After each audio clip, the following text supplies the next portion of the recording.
pessoal, porque o tabuleiro geopolítico, comercial principalmente, está completamente embaralhado e aquecido. Isso porque Donald Trump, novo presidente americano, confirmou uma tarifa de 25% para o México e também para o Canadá e sinaliza também taxar a China muito em breve. Sobre o Brasil, ele não definiu nada ainda. Ainda está vendo. Mas olha, ontem o presidente Lula prometeu responder com a mesma moeda caso Donald Trump realmente decida ir adiante e taxar os produtos brasileiros. Em nome da precisão, vamos ouvir o presidente Lula.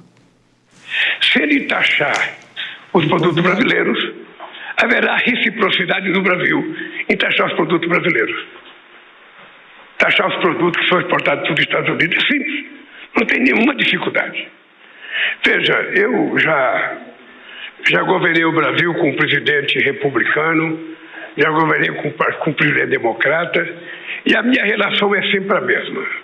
A minha relação é uma relação de um Estado soberano com outro Estado soberano. O Trump foi eleito para governar os Estados Unidos e eu mandei na carta para ele que eu espero que ele tenha uma boa governança para os Estados Unidos. Eu fui eleito para governar o Brasil. Eu quero respeitar os Estados Unidos e quero que o Trump respeite o Brasil. Tá? É só isso. Meus amigos, todo mundo que tem um mínimo de conhecimento de relações entre países, da diplomacia, é baseado não só em interesse, mas em reciprocidade. Isso mesmo. Mas alguns têm um porrete maior, outros têm uma fala mais suave. Enfim, eu confesso que eu estou bem ansioso para ver como que essas duas personalidades estarão juntos. Inclusive, já tem um burburinho aí que tem empresários brasileiros querendo promover o primeiro encontro, talvez em Mar-a-Lago ou na Casa Branca, entre Donald Trump e Lula. Isso aí, confesso que para um satirista político vai ser um material farto. Então, por favor, acelerem e marquem logo esse encontro. Você tem que ir nesse encontro, Marinho, para fazer a sátira ao vivo. Eu acho que eu vou penetrar esse encontro aí. Eu já estou com ciúmes desse encontro aí.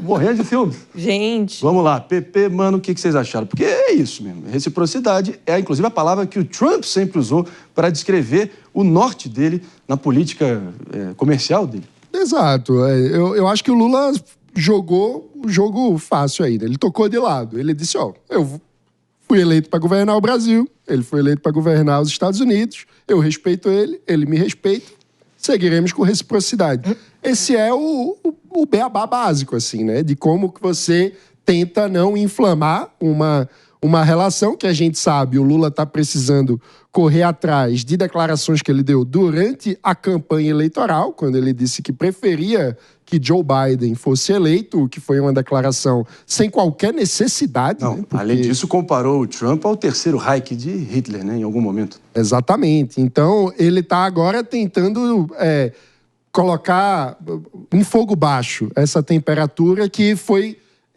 mais alta do que deveria ter sido durante o processo eleitoral. Então, na minha visão, agora Lula tocou a bola de lado. Agora, em se tratando da maior potência global, a gente tem que também saber jogar o jogo, né, Pepe? Você que entende muito desse assunto, o que o Brasil importa de tecnologia avançada dos Estados Unidos não está escrito. Aeronaves de todo tipo, eletroeletrônicos, química fina, enfim, muita coisa. Então tem que tomar cuidado. Não, esse é o problema do Brasil, né? Por isso que nós temos que definir e conversar sobre esse assunto de comércio exterior, né? Principalmente Brasil e Estados Unidos, de uma forma muito séria, né? Existe um conceito na economia chamado doença holandesa. O que diz esse conceito? Fala o seguinte, fala que quando o país ele tem a sua força motriz na agricultura, sim, ele tem uma tendência natural de se desindustrializar com o tempo. Né? E o Brasil é um país com agronegócio pujante, né? Que foca no agronegócio. Então, que a nossa balança comercial é favorável e é positiva por conta do agronegócio.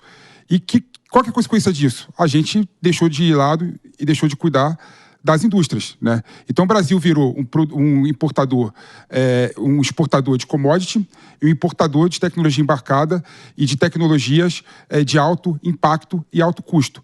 Então, a partir do momento que o Brasil tem essa política de reciprocidade com os Estados Unidos, né, querer taxar os Estados Unidos em 20%, 25%, caso os Estados Unidos taxem o Brasil da mesma forma, o que vai acontecer que a gente vai encarecer ainda mais esses produtos americanos no Brasil, né? E isso vai fazer, de certa forma, um desnível da nossa balança comercial e vai prejudicar o crescimento econômico também. Então, o que o Brasil precisa fazer, no modo de ver, é investir em indústrias no Brasil para depender menos dos Estados Unidos. Lá vai. Investir numa empresa, numa indústria de semicondutores, para, por exemplo, a China não ficar de olho no Taiwan e querer investir no Brasil. Essa é a política que nós temos que fazer com inteligência. E não a política liberaloide que o mano bate no peito e tanto apoia aqui, não. Só pra gente contextualizar aqui, mano, o nível da dependência e como a nossa economia colapsaria se realmente um enfrentamento aberto, direto. Eu acho que não vai acontecer. Acho que o Lula vai rememorar ali aquela relação que ele tinha com o George Bush no primeiro mandato. Ficaram muito amigos, por sinal. Sim. Então, pelo amor de Deus, chega a ser tecnologia de informação e comunicação, todo tipo de software, inteligência artificial, experiência do cliente, vários serviços nesse sentido, aeronave, espaçonave, maquinário nuclear industrial, equipamento elétrico, eletrônico, instrumento óptico, médico, cirúrgico. Você imagina o apocalipse que seria se chegasse às vias de fato.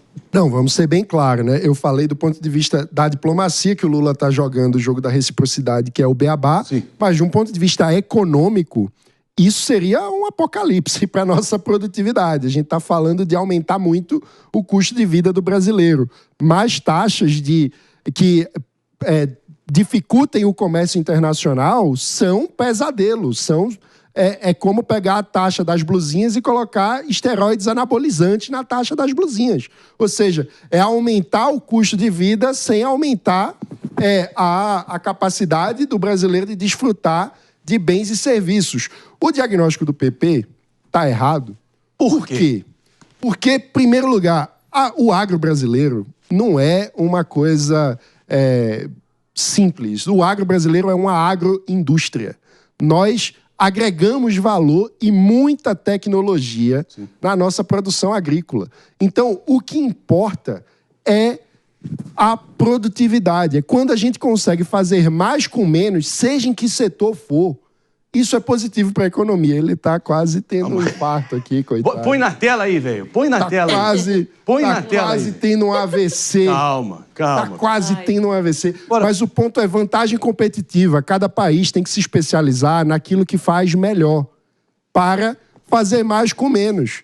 E aí, você se integra nas cadeias globais de valor, sim, e consegue enriquecer e prosperar dessa forma. Agora, eu queria te ouvir, Pepe, que o Brasil, que peca muito no investimento em ciência e pesquisa, principalmente, mas na indústria que vem desindustrializando brutalmente há muitas décadas. Eu sou simpático com essa tese aí, mas sabe qual é o momento que eu sempre... Eu quase chego perto para abraçar você quando você está comentando isso, mas eu sempre travo, porque parece que quando você fala de criar um complexo industrial da saúde, da agricultura, militar, etc., parece que vai virar variações de empresas brais, estatais, cabides de emprego e mais, enfim, foco de eventual corrupção e letargia estatal. Como é que faz para esse modelo aí beber da inovação e do que há de melhor das práticas privadas e ter bons consórcios e parcerias público-privadas? Desenha pra gente, me convence, Pepe, que eu tô quase lá. Marinho, primeiro é o seguinte, eu não conheço um país do mundo, o Mano deve conhecer, para falar com tanta ênfase nisso, né, que conseguiu se enriquecer e desenvolver repare bem, só exportando commodity. Isso eu não conheço um país do mundo. Eu não conheço um país do mundo. Se o Mano falar para mim um país do mundo que conseguiu enriquecer e se desenvolver focando na agricultura, no agronegócio, eu mudo a opinião aqui. Ele não sabe que não existe. Pra caricatura, né? Não o Brasil exporta avião, a Embraer não existe. É inexistente. Mas quando é que esse modelo se agravou? Então, se quiser desenvolver nos termos do Mano, a gente vai ficar sem país de terceiro mundo. Patinando. Sempre patinando, sem se desenvolver nenhuma. Para se desenvolver, nós temos que focar naquilo que é mais caro. O que é mais caro? E o que é mais necessário? Né? As indústrias, né? Fábricas de semicondutores, que precisa, Marinho, aí isso é importante, precisa de investimento público também. Né? Okay. Os Estados Unidos, a China, todos os países que têm uma indústria tecnológica de semicondutores têm um forte apoio e forte investimento público. Então não dá para você querer fazer isso só pelas empresas. Né? Porque se fosse fácil assim, por que não tem empresa no Brasil de semicondutores? Tem empresa pra caramba, tem empresário pra caramba, tem empreendedor pra caramba. Não tem por quê? Porque o Estado não incentiva. Então, no começo, é necessário o incentivo estatal. O Estado atrapalha. O Brasil não consegue sequer saber qual é a sua vantagem competitiva de verdade, porque a gente não está integrado ao mundo, então a gente não consegue, de fato, se especializar naquilo que faz melhor. A gente tem uma burocracia, um ambiente de negócios terrível para a liberdade econômica, para a inovação, para o empreendedorismo. Tudo isso são travas que dificultam o crescimento da economia brasileira, que dificultam os nossos ganhos de produtividade. Então, a verdade hoje é que o Brasil sequer tem a possibilidade de saber, de fato, o que faz de melhor. O nosso Mano Ferreira lançou um baita de um artigo no Estadão ontem intitulado... Obrigado. Qual é o título? O título é exato, me deu um branco agora. É o cara que se dedicou tanto que acaba esquecendo o que começou, como começou. Mas falando sobre o frenesi do noticiário, né? Como o brasileiro já tem memória curta, ainda mais com vocês sendo bombardeados, as telas de vocês invadidas aí por notícia atrás de notícia, você vai embaralhando e perdendo a atenção do que realmente merece atenção. A liquidez das pautas e o alto custo da política do espetáculo. Pois é. Então, baita de um artigo, vale a pena vocês lerem. Eu só estou citando ele, além do merecimento óbvio, é porque realmente, assim, se a gente trazer há pouquíssimo tempo atrás, esse era o nosso sentimento. Quantas vezes a gente não mencionou nesse programa aqui e como isso ficou cristalino, principalmente em Davos. Vocês podem achar que é uma seita globalista e pode até ter um pouco disso, tá? Mas o que eu quero dizer é que lá, congregando todos os principais players privados do planeta, o comentário geral, dentre tantos, era que o Brasil era uma nota de rodapé, mesmo com a COP logo aí em novembro, muito pouco debatido. Então, a gente fazer vista grossa e achar que isso é desimportante é a receita para o nosso suicídio, não é isso, Maria de Carli? Pois é, de fato, aqui acompanhando o debate dos meus colegas, concordo um pouco com cada um deles. Acredito que o Brasil tem um dos custos... O custo Brasil é famoso por isso. As empresas gastam, no total, cerca de quase 1,5 trilhão por ano com burocracias, tributações desnecessárias e todo esse custo que você tem um negócio aqui no nosso país que impossibilita que a indústria, de fato, cresça de maneira eficiente. E aí eu faço coro com o PP, que concordo que a gente deve ter uma indústria forte. Mas eu queria falar aqui numa coisa importante, que é o Trump versus América Latina. Esses embates ocorreram desde semana passada. Ele já teve uma queda de braço com o presidente da Colômbia, o Petro, que voltou atrás e aceitou os aviões dos deportados.